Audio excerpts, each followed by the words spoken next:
Today நம்ம பார்க்க போற topic if else statement. So in previous tutorial நம்ம if statement பத்தி டீடைல்டா பார்த்தோம். இந்த tutorialல if else statement அப்படின்னா என்ன, அதோட syntax என்ன, then if else statement எப்படி work ஆகும், அது ஒரு எக்ஸாம்பிளோட டீடைல்டா இந்த tutorialல பார்க்க போறோம். So C programming provides the following decision-making statements. First one is simple if statement, then if else statement, then else if ladder statement, then finally nested if else statement. So four different types of decision-making statements C programming la available இருக்கு. In previous tutorial நம்ம simple if statement பத்தி டீடைலா பார்த்திருந்தோம். இந்த tutorialல நம்ம பார்க்க போறது if else statement. The if else statement is an extension of the simple if statement. Simple if statement ஓட else அப்படிங்கிற ஒரு பிளாக்கை எக்ஸ்டெண்ட் பண்ணோம் அப்படின்னா அதுதான் if else statement. if statement அப்படின்னு பார்த்தீங்கன்னா ஒரே ஒரு கண்டிஷன் மட்டும்தான் இருக்கும். அந்த கண்டிஷன் ட்ரூவா இருந்துச்சுன்னா ஒரு செட் ஆஃப் ஸ்டேட்மெண்ட்ஸ் வந்து எக்ஸிக்யூட் பண்ணுவோம், அவ்வளவுதான். பட் ஃபால்ஸா இருந்தா என்ன பண்றது, அந்த ஃபால்ஸ்ங்கிற பிளாக்கை ஆட் பண்ணாதான் இந்த if else statement. இங்க பாத்தீங்கன்னா என்ட்ரி லெவல்ல ஒரு கண்டிஷனல் எக்ஸ்பிரஷன் இருக்கும். அந்த எக்ஸ்பிரஷனை ஃபர்ஸ்ட் டெஸ்ட் பண்ணணும். ஸோ அது ட்ரூவா இருக்கலாம் ஆர் ஃபால்ஸா இருக்கலாம். ட்ரூவா இருந்துச்சுன்னா one set of statement execute பண்ணணும், தட் இஸ் இஃப் பிளாக். அந்த கண்டிஷன் ஃபால்ஸா இருந்துச்சுன்னா another set of statements execute பண்ணணும், தட் இஸ் ஃபால்ஸ் பிளாக்.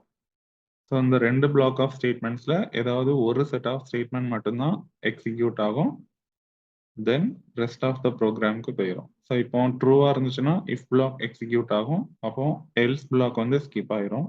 ஃபால்ஸா இருந்துச்சுன்னா இஃப் பிளாக் ஸ்கிப் ஆயிரும், ஃபால்ஸ் பிளாக் வந்து எக்ஸிக்யூட் ஆகும். It is observed that the if statement executes only when the condition following if is true. எப்போ அந்த if statement execute ஆகும் அப்படின்னா அந்த if statementக்குள்ள கொடுத்திருக்கிற அந்த கண்டிஷனல் எக்ஸ்பிரஷன் எப்போ ட்ரூவா இருக்குதோ அப்பதான் அந்த if statement வந்து எக்ஸிக்யூட் ஆகும். It executes the else block when the condition is false. எப்போ else block எக்ஸிக்யூட் ஆகும் அப்படின்னா கண்டிஷனல் எக்ஸ்பிரஷன் டெஸ்ட் பண்ணும்போது ஃபால்ஸா இருந்துச்சுன்னா தான் else block வந்து எக்ஸிக்யூட் ஆகும். அப்போ if else ஸ்டேட்மெண்டோட கான்செப்ட் என்ன அப்படின்னா என்ட்ரி லெவல்ல ஒரு கண்டிஷனல் எக்ஸ்பிரஷன் இருக்கும், அதை டெஸ்ட் பண்ணணும். அது ட்ரூவா இருந்துச்சுன்னா ட்ரூ பிளாக் ஸ்டேட்மெண்ட்ஸ் எக்ஸிக்யூட் ஆகும், ஸோ ஃபால்ஸ் பிளாக் வந்து ஸ்கிப் ஆயிரும். ஒருவேளை கண்டிஷனல் எக்ஸ்பிரஷன் ஃபால்ஸா இருந்துச்சுன்னா ட்ரூ பிளாக்கை ஸ்கிப் பண்ணிட்டு ஃபால்ஸ் பிளாக் வந்து எக்ஸிக்யூட் ஆகும். இன் if else either true block or false block will be executed and not both. இந்த if else ஸ்டேட்மெண்ட்ல ஏதாவது ஒரு பிளாக் தான், ஒன்னு ட்ரூ பிளாக் எக்ஸிக்யூட் ஆகும், அப்படி இல்லைன்னா ஃபால்ஸ் பிளாக் எக்ஸிக்யூட் ஆகும் based on the condition. But at a டைம்ல ரெண்டுமே எக்ஸிக்யூட் ஆகாது, ஏதாவது ஒரு பிளாக் தான் எக்ஸிக்யூட் ஆகும். The else statement cannot be used without if. If statement use பண்ணாம நம்ம else statement யூஸ் பண்ண முடியாது. ஏன்னா if statementல தான் நமக்கு கண்டிஷனல் எக்ஸ்பிரஷன் இருக்கு. அந்த கண்டிஷனல் எக்ஸ்பிரஷன் எப்போ ஃபால்ஸ் ஆகுதோ அப்போதான் else பிளாக் வந்து எக்ஸிக்யூட் ஆகும். ஸோ if statement யூஸ் பண்ணாம else statement வந்து யூஸ் பண்ண கூடாது. தென் இதோட சின்டாக்ஸ். ஸோ ஃபர்ஸ்ட் பார்த்தீங்கன்னா என்ட்ரி லெவல்ல ஒரு if அப்படின்னாலே பராந்திசிஸ்குள்ள கண்டிஷனல் எக்ஸ்பிரஷன் இருக்கும். அந்த கண்டிஷனல் எக்ஸ்பிரஷன் ஸ்டார்ட் பண்ணும்போது ஒரு கர்லி பிரேசிஸ்ல தான் ஸ்டார்ட் பண்ணணும்.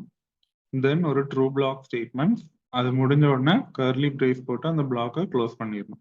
ஸோ இப்போ பார்த்தீங்கன்னா இதுதான் நம்ம ப்ரீவியஸ் டுட்டோரியல்ல பார்த்த சிம்பிள் இஃப் ஸ்டேட்மெண்ட். இஃப்ங்கிறது ஒரு கீவேர்ட், தென் அதில் ஒரு கண்டிஷனல் எக்ஸ்பிரஷன் இருக்கும், அதை டெஸ்ட் பண்ணணும். அது ட்ரூவா இருந்துச்சுன்னா ட்ரூ பிளாக் ஸ்டேட்மெண்ட் எக்ஸிக்யூட் ஆகும். இது simple if statement.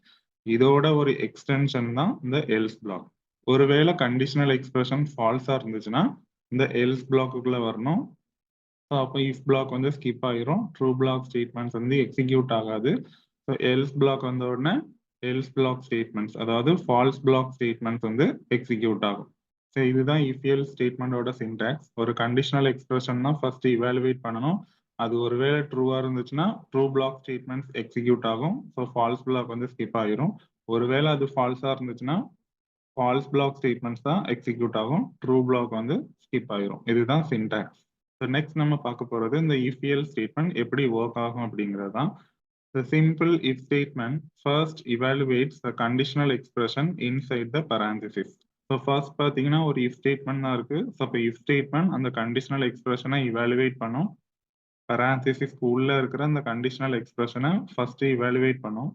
The condition is always enclosed within a pair of parentheses. கண்டிப்பா parenthesis bracket உள்ள தான் நம்ம conditional expression கொடுக்கணும். The conditional statement should not terminated with semicolon. So semicolon வச்சு நம்ம அந்த conditional expression terminate பண்ணக்கூடாது. C-யோட syntaxல பார்த்தீங்கனாலே எந்த if statementமே அதோட endல பார்த்தீங்கன்னா semicolon வந்து யூஸ் பண்ணக்கூடாது. அப்படி ஒருவேளை நம்ம யூஸ் பண்ணோம் அப்படின்னா it may lead to syntax error. The condition may be written using relational operator. So நம்ம ஒரு conditional expression இங்க யூஸ் பண்றோம். அந்த conditional expression வந்து நம்ம ஒரு relational operator யூஸ் பண்ணி தான் எழுதணும். So ரெண்டு ஆப்பரண்ட்க்கு நடுவுல இருக்கிற relationship. It may be equal or not equal, less than, greater than. So இந்த மாதிரி relational operators யூஸ் பண்ணி தான் நம்ம conditional expression எழுதணும். The statements following the if statement are normally enclosed in curly braces. The curly braces indicates the scope of if statement. So if statement ஓட scope என்ன? அந்த if statement எதுல இருந்து எது வரைக்கும் அப்படிங்கிற அந்த ஒரு block denote பண்றதுக்கு நம்ம கண்டிப்பா curly bracesக்கு உள்ளதான் அந்த set of statements வந்து எழுதணும். Similarly, else statement இருக்கும். If the expression is evaluated to true. ஒருவேளை நம்ம இப்போ conditional expression true இருந்துச்சு அப்படின்னா then the statements inside the body of if will be executed. So true இருந்துச்சுன்னா தான் அதுக்கு உள்ள இருக்கிற அந்த true block statements execute ஆகும் and body of the else வந்து skip ஆயிரும். If the expression is evaluated to false, ஒருவேளை condition வந்து false இருந்துச்சு அப்படின்னா the statements inside the body of if will be skipped. If block வந்து skip ஆயிரும் and the statements inside the body of else will be executed. Else block வந்து execute ஆகும். Already சொன்னதுதான். If ஸ்டேட்மெண்ட்ல இருக்கிற conditional எக்ஸ்பிரஷனை first evaluate பண்ணணும். அது ட்ரூவா இருந்துச்சுன்னா ட்ரூ பிளாக் ஸ்டேட்மெண்ட்ஸ் எக்ஸிக்யூட் ஆகும். எல்ஸ் பிளாக் வந்து ஸ்கிப் ஆயிரும். ஒருவேளை கண்டிஷனல் எக்ஸ்பிரஷன் ஃபால்ஸா இருந்துச்சுன்னா இஃப் பிளாக் வந்து ஸ்கிப் ஆயிரும், எல்ஸ் பிளாக் வந்து எக்ஸிக்யூட் ஆகும். ஸோ நெக்ஸ்ட் நம்ம ஒரு ப்ரோக்ராம் வச்சு டீட்டெயில்டா பார்க்க போறோம். Write a C program to check equivalence of two numbers. Use if else statement. ரெண்டு நம்பர் வந்து ஈக்குவலண்டா இருக்கா இல்லையா அப்படிங்கிறத நம்ம ஒரு if else statement யூஸ் பண்ணி செக் பண்ண போறோம். To check the equivalence of two numbers, ரெண்டு நம்பரோட ஈக்குவலன்ஸை செக் பண்றதுக்கு the relational operator equal to is used. So operators பொறுத்த வரைக்கும் ஒரு டைம் நம்ம ஈக்குவல் டு சிம்பிள் யூஸ் பண்ணோம் அப்படின்னா அது அசைன்மெண்ட் ஆப்ரேட்டர். ரெண்டு தடவை ஈக்குவல் டு சிம்பிள் யூஸ் பண்ணாதான் அது relational operator. Example, consider two numbers a equal to 5 and b equal to 5 ரெண்டு நம்பர்ஸ் எடுத்துக்கிறேன். A conditional expression to check the equivalence of two numbers a and b is. இப்போ அந்த aயும் bயும் நான் ஈக்குவலா அப்படின்னு check பண்றதுக்கு ஒரு கண்டிஷனல் எக்ஸ்பிரஷன் எழுதணும். அப்போ ஏன்னு ஒரு லெட்டர், பின்னு ஒரு லெட்டர், ரெண்டுமே இப்போ வேரியபிள்ஸ். அது ரெண்டையும் செக் பண்றதுக்கு ரெண்டுக்கும் நடுவுல ரிலேஷனல் ஆப்ரேட்டர் யூஸ் பண்ணணும். So equal to A equal to B. இதுதான் கண்டிஷனல் எக்ஸ்பிரஷன். இந்த கண்டிஷனல் எக்ஸ்பிரஷனை நம்ம இஃப் ஸ்டேட்மெண்ட்குள்ள யூஸ் பண்ணிக்கலாம். In this example, the user is asked to enter two integers using printf function. So நமக்கு ரெண்டு நம்பர்ஸ் வேணும். அதை printf statement யூஸ் பண்ணி யூசர்ட்ட இருந்து கேட்கிறோம். Then the two integers are stored in variables number 1 and number 2. So scanf function use பண்ணி கீபோர்ட்ல இருந்து இன்புட்டை ரீட் பண்ணிட்டு அந்த ரெண்டு நம்பர்ஸையும் number 1 and number 2 அப்படிங்கிற ரெண்டு டிஃப்ரெண்ட் வேரியபிள்ஸ்ல கொண்டு ஸ்டோர் பண்றோம். Then இந்த ரெண்டு நம்பர்ஸையும் நம்ம கம்பேர் பண்றோம் using if statement. Number 1 equal to number 2 ரெண்டும் ஈக்குவலான்னு செக் பண்ணிக்கிறோம். இதுதான் கண்டிஷனல் எக்ஸ்பிரஷன். இதை இன்சைட் த parentheses எழுதிட்டு இஃப் ஸ்டேட்மெண்ட் எழுதணும். ஃபைனலி ஒரு printf ஃபங்க்ஷன் யூஸ் பண்ணி அவுட்புட்டை வந்து டிஸ்பிளே பண்ணிடும். இதுதான் இந்த ப்ரோக்ராமோட சிம்பிள் லாஜிக். ஸோ இப்போ நம்ம ப்ரோக்ராம் எப்படி ரைட் பண்ணணும்னு பார்க்கலாம். எப்பவுமே ஒரு ப்ரோக்ராம் எழுதும்போது ஃபர்ஸ்ட் லைன் வந்து டாக்குமெண்டேஷன் ஆப்ஷனல் தான். ஸோ நான் வந்து இப்போ சிங்கிள் லைன் கமாண்ட் யூஸ் பண்ணுறேன். அதனால டபுள் ஸ்லாஷ் யூஸ் பண்ணிட்டு அந்த ப்ரோக்ராமோட டைட்டில் கொடுத்துருக்கேன். C program to check equivalence of two numbers using if else statement. This one is the documentation section. Then preprocessor directives. So இப்போ இந்த ப்ரோக்ராமுக்கு தேவையான ப்ரீ ப்ராசஸர் டிரெக்டிவ்ஸை நம்ம இன்க்ளூட் பண்ண போகிறோம். So hash include then angle பிராக்கெட்ஸ்குள்ள file name. So எப்போவுமே ஒரு ப்ரோக்ராமில் நம்ம printf scanf யூஸ் பண்ணுறோம் அப்படின்னா stdio.h இந்த ஹெடர் ஃபைல் இன்க்ளூட் பண்ணணும். தென் conio.h இந்த ஹெடர் ஃபைலும் இன்க்ளூட் பண்ணணும். ஏன்னா clear screen getChங்கிற ஃபங்க்ஷன்ஸ்லாம் நம்ம யூஸ் பண்ணியிருப்போம். தென் மெயின் ஃபங்க்ஷனோட சின்டாக்ஸ் பார்த்தீங்கன்னா ரிட்டர்ன் டைப், தென் மெயின், அதுக்கப்புறம் parenthesis. ஸோ ரிட்டர்ன் டைப் வந்து நான் void யூஸ் பண்ணியிருக்கேன், தென் மெயின், அதுக்கப்புறம் parenthesis. அப்போ அந்த ஃபங்க்ஷன் வந்து எதையுமே ரிட்டர்ன் பண்ணாது. ஸோ நான் empty data type void use பண்ணியிருக்கேன். தென் மெயின் ஃபங்க்ஷன் ஸ்டார்ட் ஆகுது அப்படிங்கிறத டினோட் பண்றதுக்காக ஒரு curly brace, that is beginning of the main function. Then இப்போ நமக்கு தேவையான வேரியபிள்ஸ் டிக்ளேர் பண்ணிக்கலாம். ஸோ டிக்ளேர் பண்றதோட சின்டாக்ஸ் பார்த்தீங்கன்னா டேட்டா டைப் ஸ்பேஸ் விட்டு ஒரு variable name, then values assign பண்ணணும்னா அசைன்மெண்ட் ஆப்ரேட்டர் கொடுத்துட்டு வேல்யூ, தென் அந்த ஸ்டேட்மெண்ட் முடியும் போது செமிகோலன். இப்படி நம்ம எத்தனை வேரியபிள் வேணாலும் கமா கொடுத்து டிக்ளேர் பண்ணிக்கலாம். நான் இப்போ 2 நம்பர்ஸ் தான் யூஸ் பண்ண போறேன். ஸோ டேட்டா டைப் வந்து இன்டீஜர். அப்போ நான் இன்ட்டுங்கிற கீவேர்டு யூஸ் பண்ணிட்டு 2 வேரியபிள் டிக்ளேர் பண்ணியிருக்கேன், நம்பர் 1 கமா நம்பர் 2. தென் அந்த ஸ்டேட்மெண்ட் முடிக்கும் போது ஒரு செமிகோலன். இந்த லைன்லயே நம்ம வேல்யூஸை டைரக்டாவும் அசைன் பண்ணிக்கலாம். பட் நான் இந்த ப்ரோக்ராம்ல scanf ஃபங்க்ஷன் யூஸ் பண்ணி கீபோர்ட்ல இருந்து இன்புட்டை கெட் பண்ண போறேன். நெக்ஸ்ட் வந்து கிளியர் ஸ்கிரீன் ஃபங்க்ஷன். ஸோ ப்ரீவியஸா நம்ம எக்ஸிக்யூட் பண்ணும்போது ஸ்க்ரீன்ல உள்ள திங்ஸ் எல்லாத்தையும் கிளியர் பண்றதுக்கு தான் அந்த கிளியர் ஸ்கிரீன் ஃபங்க்ஷன். தென் நான் இப்போ ஒரு பிரிண்ட் ஆஃப் ஸ்டேட்மெண்ட் யூஸ் பண்ணி யூசர்ட்ட வந்து என்ன வேணும் எனக்கு அப்படிங்கிற அந்த இன்புட்டை வந்து ஒரு ஸ்டேட்மெண்டா டிஸ்பிளே பண்ண போறேன். ஸோ தட் அவுட்புட் ஸ்க்ரீன்ல வந்து நம்ம இங்க கொடுக்குற டெக்ஸ்ட் வந்து அப்படியே நமக்கு டிஸ்பிளே ஆயிரும். நான் இப்போ பிரிண்ட் ஆஃப் ஃபங்க்ஷன்ல என்டர் 2 நம்பர்ஸ் அப்படின்னு கொடுத்துருக்கேன். ஸோ இந்த டெக்ஸ்ட்டை கண்டிப்பா டபுள் கோட்ஸ்குள்ள தான் கொடுக்கணும். /n அப்படிங்கிறது நியூ லைன், ஒரு நியூ லைன்ல போய் பிரிண்ட் ஆகும், அவ்வளவுதான். பிரிண்ட் ஆஃப் scanf இதோட சின்டாக்ஸ் எல்லாமே நம்ம ஆல்ரெடி இன்புட் அவுட்புட் ஸ்டேட்மெண்ட்ஸ்ங்கிற டுட்டோரியல்ல பார்த்துருக்கோம், வேணும்னா ரெஃபர் பண்ணிக்கோங்க. நெக்ஸ்ட் ஒன் வந்து scanf-ஓட சின்டாக்ஸ் பார்த்தீங்கன்னா ஒரு கண்ட்ரோல் ஸ்ட்ரிங் கொடுக்கணும் டபுள் கோட்ஸ்குள்ள, அதுக்கப்புறம் கமா கொடுத்துட்டு ஆம்பர்சன்ட் சிம்பிள் ரெஃபர் பண்றதுக்கு, தென் வேரியபிள் நேம், இப்படி எத்தனை வேரியபிள் வேணாலும் கமா கொடுத்துக்கலாம். எனக்கு இந்த ப்ரோக்ராம்ல 2 நம்பர் வேணும், அதனால நான் கண்ட்ரோல் ஸ்ட்ரிங்ல 2 தடவை %d யூஸ் பண்ணியிருக்கேன். %d ஏன் யூஸ் பண்ணியிருக்கேன் அப்படின்னா ரெண்டுமே நான் இன்டீஜர் டைப் தான் டிக்ளேர் பண்ணியிருக்கேன். ஸோ அதனால இன்டீஜரோட ஃபார்மேட் ஸ்ட்ரிங் %d 2 தடவை யூஸ் பண்ணியிருக்கேன் டபுள் கோட்ஸ்குள்ள, தென் கமா. இப்போ 2 வேரியபிள் ரெஃபர் பண்ணணும். ஒரு வேரியபிள் வந்து நான் நம்பர் 1, இன்னொரு வேரியபிள் நம்பர் 2ன்னு எடுத்திருந்தேன். அதனால ஆம்பர்சன்ட் சிம்பிள் போட்டு நம்பர் 1 கமா ஆம்பர்சன்ட் சிம்பிள் போட்டு நம்பர் 2. இப்போ என்ன ஆகும்னா நம்ம கீபோர்ட்ல இருந்து கொடுக்கக்கூடிய 2 நம்பரும் இந்த நம்பர் 1 நம்பர் 2ங்கிற வேரியபிள்ல போய் ஸ்டோர் ஆயிரும்.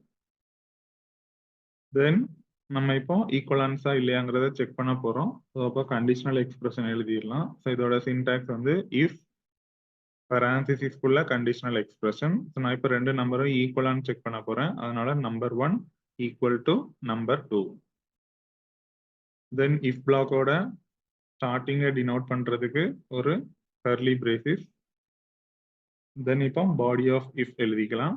நான் இப்போ என்ன பண்ண போறேன்னா 2 நம்பரும் ஈக்குவலா இருந்துச்சுன்னா ஈக்குவல் அப்படின்னு டிஸ்பிளே பண்ணணும். நான் ஒரு பிரிண்ட் ஆஃப் ஸ்டேட்மெண்ட் யூஸ் பண்ணி அதை டிஸ்பிளே பண்ணிக்கிறேன். ஸோ பிரிண்ட் ஆஃபோட சின்டாக்ஸ் பார்த்தீங்கன்னா டபுள் கோட்ஸ்குள்ள என்ன ஸ்ட்ரிங் வேணுமோ அதை டிஸ்பிளே பண்ணிக்கலாம். ஸோ நான் இப்போ பிரிண்ட் ஆஃப்குள்ள 2 நம்பர்ஸ் ஆர் ஈக்குவல் அப்படிங்கிற டெக்ஸ்ட்டை வந்து டிஸ்பிளே பண்றேன். அவ்வளோதான்.